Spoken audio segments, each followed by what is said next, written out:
Once upon a time, in a grand kingdom, lived a minister renowned for his extraordinary intellect. His mind was so sharp, his wisdom so profound, that no more problem, no more matter how tangled, could stump him. The king himself held him in the highest regard, placing immense trust in his judgment. In fact, the king never made a significant decision without first consulting his brilliant minister. You can imagine the kind of respect and the power this man commanded in the court. But as is often the case, great success breeds great envy. The other courtiers, watching the minister's rise, felt a sting of jealousy. They whispered in corners, their smiles never quite reaching their eyes, waiting for a chance to see him fall. One day, they got their wish, but not in the way they expected. During a gathering, the king turned to his trusted minister, a mocking glint in his eye. "You are indeed a man of great intelligence, minister," the king began, his voice carrying across the silent hall. "But I must say, your son is quite foolish. He seems to have no more sense at all." The word struck the minister like a physical blow. He was stunned, his mind racing. How could the king say such a thing about his child?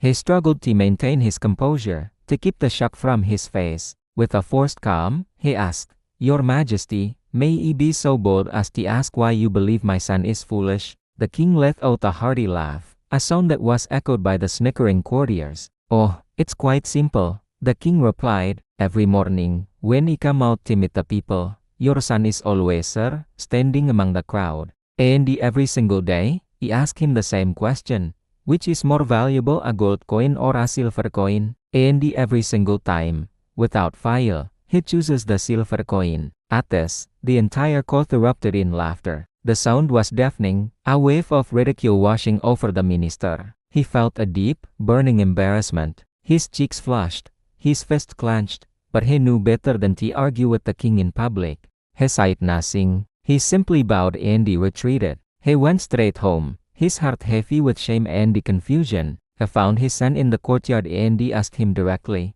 "Tell me the truth, what is more valuable, gold or silver?" The son looked at his father, his expression open and honest. Without a moment's hesitation, he replied, "Gold, of course, father." The minister was even more bewildered. "Then why," he demanded, his voice rising with frustration, "do you tell the king every single day that silver is more valuable? Why do you make a fool of yourself and of me?" The son, however, remained perfectly calm. A small, knowing smile played on his lips. "Father," he said gently, "let me explain. Every morning, the king calls me forward from the crowd. He holds out his hand, and in his palm are two coins, one of gold, and one of silver. He asks me to choose the more valuable one. When he picked the silver coin, the king and his court laugh, and he walks away, satisfied." "But why do you do this?" the minister pressed, his patience wearing thin. "Today, the entire court mocked me because of you.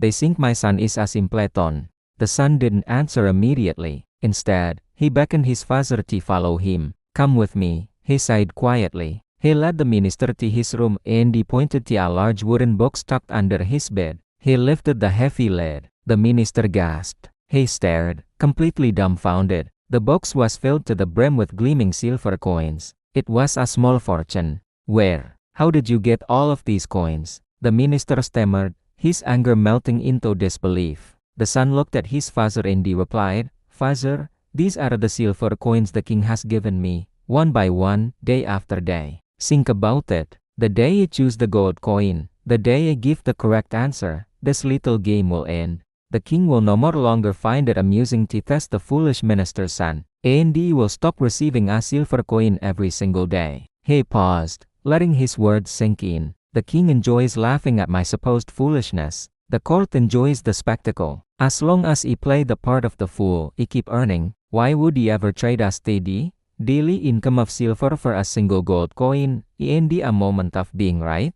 In that instant, a wave of overwhelming pride washed over the minister. All his shame and anger vanished, replaced by a profound respect for his son. He had been so caught up in appearances, in what others thought, that he had completely missed the brilliant strategy at play. He realized that while the world called his son foolish, his son's wisdom was deeper and more practical than most people could ever comprehend. He was playing a long game, one that no more one else even knew existed. From that day forward, Whenever anyone in the court or the town mocked his son, the minister would simply smile. He knew a secret they didn't. He knew that the boy they called a fool was, in reality, the smartest person in the room. Friends, this story holds a powerful lesson that we can all see in our own lives.